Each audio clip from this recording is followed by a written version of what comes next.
சிறிய பறவையின் புத்திசாலித்தனம்.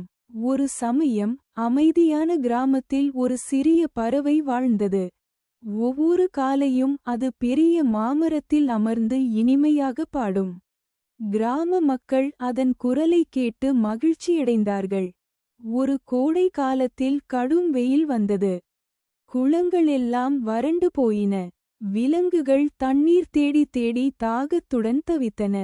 சிறிய பறவையும் தண்ணீர் தேடி அங்கும் இங்கும் பறந்தது.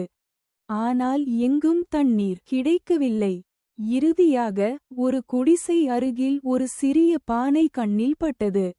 அதன் உள்ளே பார்த்தபோது அடியில் கொஞ்சம் தண்ணீர் மட்டுமே இருந்தது. பறவையின் அலகு அந்த தண்ணீரை அடைய முடியவில்லை. அப்போது பறவை யோசித்தது. திடீரென அருகில் இருந்த சிறு கற்களை ஒன்றன் பின் ஒன்றாக பானைக்குள் போட்டது. மெதுவாக தண்ணீர் மேலே உயரத் தொடங்கியது. இறுதியில் பறவை அந்த தண்ணீரை குடித்து தாகம் தீர்த்தது. மீண்டும் அது இனிமையாக பாடியது.